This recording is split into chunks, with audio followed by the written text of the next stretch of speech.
자, 여러분 반갑습니다. 대기업에서 기업들의 은밀한 속사정을 전달해드리는 대기업 멘토 황우준입니다. 자, 이번 영상은 한국 주강에 대해서 얘기해 보도록 할 건데요. 지난번 영상에서 제가 왜 이 기업이 테마주로서의 역할을 하는지 이 부분에 대해서 자세히 풀어드렸고, 이번에는 이제 8월달 15일이 거의 다 가까웠거든요. 그러면서 이제 2분기 실적에 대해서 거의 대부분 나왔습니다. 그러면서 반기 보고서가 나왔는데 이 반기 보고서 내용 보게 되면서 대부분의 철강 기업들이 턴어라운드 하는 시점에서 한국 주강 또한 지난번 분기에 흑자 전환을 했다가 또다시 적자 전환을 하고 또 이번에는 어떻게 되었을지 이 부분에 대해서 중점적으로 알아보도록 하는 시간 가져보도록 하겠습니다. 자, 바로 실적 데이터 보면서 말씀드리도록 할게요. 자, 여러분들 요거 보시면 됩니다. 오른쪽에 있는 거는 과거 이 한국주강의 1분기 실적에 대한 내용이고, 왼쪽에 있는 거는 이번 분기 나온 겁니다. 제가 좀 확대를 해드리게 되면 이런 식으로 보이실 건데, 여러분들이 봐야 될 부분은 바로 요거입니다. 자, 여러분들 일단은 데이터 자체가 원입니다. 단위가. 그러니까 여기서부터 원, 10원, 100원, 1000원, 만원, 10만원 이런 식으로 카운트가 되는 거고, 컴마 세 번째부터는 억입니다. 여러분들도 이제 앞으로 제 영상을 계속 함께 하게 되면은 이런 식으로 재무제표를 볼 때 컴마 3개부터는 이제부터 억이다 라는 이 인식이 박혀 있으면은 재무제표 보실 때 편합니다. 가끔 가다가 단위가 100만원인 경우는 조단위 매출을 자랑한 친구들이 컴마가 이런 식으로 이제 지켜버리기 때문에 단위가 적혀 있습니다. 그래서 그 부분은 여러분들이 우측 상단에 보통 대부분 이제 표기가 되어 있거든요. 그 부분 보시면 되시고, 그럼 이제 매출액이 얼마입니까 여러분들? 235억 원이라는 거죠. 와, 대박이다. 2분기 때 235억 원의 매출을 냈어요 라고 생각하시면 되는 게 아니라 1월부터 6월까지 반기 보고서입니다. 이거는 보통 왜 통상적으로 이제 분기 보고서만 내오다가 6월달에 반기 보고서를 내냐면은, 이거는 회사마다 회계연도를 어떻게 처리하냐에 대해서 조금 달라지는 거고, 대부분 회사들은 6월달 2분기 때는 반기 보고서를 제출한다는 점 여러분들 인지하시고 계시면은 더욱더 보기 편하실 거예요.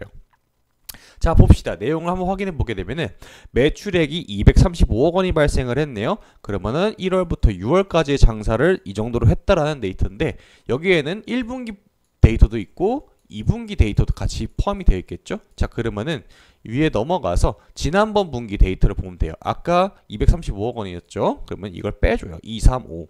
단순하게 계산하면 됩니다. 여기 있다가 조금 더 보기 편하게 235-116 하게 되면 얼마입니까? 여기서 9 가져오고 119억 원이 발생을 했네요. 그러면은 지난 분기 대비했을 때 119억 원이니까 증가했다라는 걸 볼 수 있고, 영업이익 부분도 보겠습니다. 영업이익은 6천만 원 정도 발생을 했네요. 자, 그런데 영업이익이 보시면은 3억 8천만 원을 발생했습니다. 와, 지난번에 이제 적자, 흑자, 적자 왔다 갔다 했었는데 이번 분기 때는 큰 폭으로 상승했습니다. 자, 영업이익이 6천만 원이었는데 이번에는 억 단위 라운드 피겨를 뚫었죠. 3.8 해주게 되면은 3.2억 원 정도 2분기 때 호실적을 냈다라는 겁니다. 자, 이게 실적이 좋게 나왔는데 주가로 환산되려면은 아직까지는 조금 데이터가 부족합니다. 원래 전체적으로 이제 시장 자체가 조금 눌려 있는 상황이다 보니까 그런 것도 없잖아 있는 거라고 생각을 하고 있고, 한국 주강 자체만으로 이제 겪는 게 아니라 대부분의 철강 업계들이 다 이런 식으로 이제 바닥에서 턴어라운드 하는 그러한 데이터는 많이 보여졌습니다. 자, 근데 중요한 게 뭐냐면은, 이 한국주강이 오늘 2,055원에 거래가 마감을 했는데 아쉽게도 거래량이 이렇게 많이 돌질 않았습니다. 이거는 시장 상황이 분명하게 영향을 끼쳤다는 건데, 그걸 왜 그런지 이제 설명드리자면은, 자, 이거는 오늘 8월 14일자 기준으로 코스피 시장이 어떻게 움직였는지 마켓 맵을 보여주는 겁니다. 보통 이제 삼성전자랑 SK하이닉스가 이런 식으로 받쳐주고 지수 자체가 올라와 있어 주면은 개별주로 이렇게 싹 내려갑니다. 그 수혜가. 그래서 코스닥 시장이 어떻게 움직였나 좀 보면 되는데, 에코프로 BM하고 에코프로가 움직였고 그 외 기타 2차전지 관련된 종목들이 조금씩 탄력을 받았다라는 겁니다. 요즘에 들어서 이제 시장에 대해서 제가 판단을 내리는 게 뭐냐면은, 바이오 아니면은 여러 가지 뉴스나 언론에서 나왔던 뭐 2차전지 관련 뉴스라든지 아니면 코로나 관련된 뉴스라든지 이러한 이슈몰이가 되지 않는다면은 주가가 탄력받긴 좀 어렵습니다. 그리고 실적이 2분기 때 되게 좋게 나온 기업들도 다시 한번 세론이라든지 쭉 떨어지는 경우가 많이 보고 있어요. 이게 왜 그러냐? 정치적인 리스크도 정말 많겠지만은 정말 이제 글로벌 시황에서 뭐 러시아 우크라이나 전쟁이 다시 한 번 더 또 재점화가 되고 있고, 이 와중에 이란과 이스라엘 얘기도 있고, 그리고 미국의 대선 관련돼 가지고 또 불확실성이 계속해서 증가하고 있고, 국내에는 코로나가 또 돌고 있죠.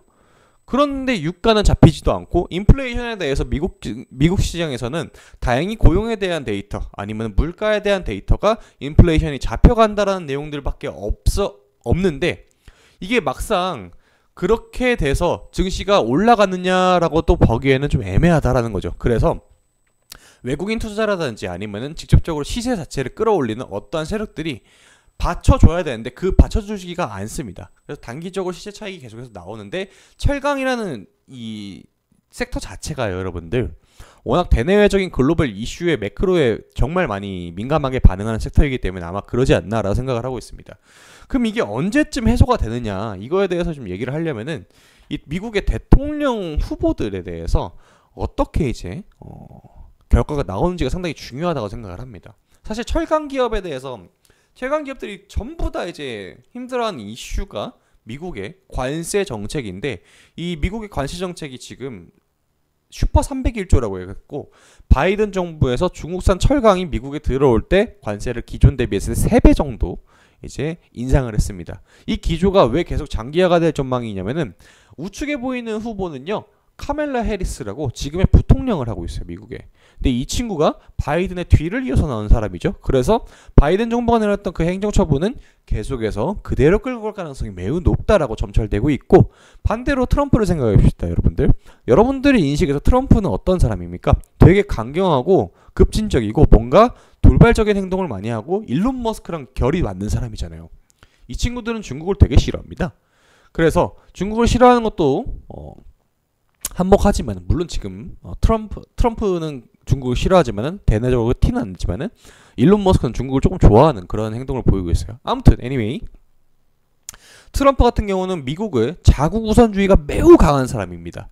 본인의 표가 어디서 나오는지 알고 있는 사람인데, 미국에서 철강 기업들이 중국산 철강이 계속해서 값싸게 들어오다 보니까 바이든이 내렸던 행정처분은 좀 잘 맞는 것 같아, 잘한 것 같아. 오케이, 이 관세에 대한 정책은 계속해서 내가 당선이 되는 경우가 있더라도 그대로 이어갈 가능성이 매우 높다라고 지금 업계에서는 평가를 내리고 있습니다. 자, 이런 내용들이 언제쯤 마무리가 되냐? 11월 중순쯤 되면은 미국 대선 후보들의 경합에 대한 결과가 나오게 됩니다. 그 이후에 어떻게 시장이 반응하는지는 사실 당선이 되고 나서 어영부영 11월 말에 이제 뭐 어수선한 분위기가 잡히겠죠. 그러고 나서 12월이 되게 되면은 대부분의 월스트리트 관련된 증권가 친구들은 휴가를 가버립니다. 왜냐? 뭐 별게 없어요. 다 프로그램에서 돌려놓고 그 외에는 뭐 딱히 없거든요. 그렇기 때문에 이제 미국 대통령 후보들도 신년사에서 뭐 앞으로 이렇게 정책에 대해서 어떻게 할 것이다 이렇게 발표하는 경우가 많지. 그러다 보니까 그날 이제 열심히 이제 또 거래해야겠죠. 그렇기 때문에 프로그램이 잘 멈춥니다. 그러다 보면 이제 시장의 전체가 유동성이 많이 죽어가는 그러한 좀 모습을 보여주곤 해요. 그래서 여러분들이 철강 기업을 투자를 한다라고 하게 되면 왜 굳이 거시적인 경제에 대한 상황을 알아야 되는지, 이런 부분에 좀 제가 얘기를 해드렸고, 지금 당장 여러분들이 공격적인 투자를 하기에는 아직까지는 좀 시기상조지 않나라고 좀 판단을 하고 있습니다. 자, 여러분들 지금은 조금 호흡을 길게 가져야 될 타이밍이 아닌가라고 생각을 하고 있습니다. 다음번 영상에서는 더욱더 흥미로운 주제와 재밌는 소식으로 여러분들 찾아뵙도록 하겠습니다. 다음 영상에서 봬요.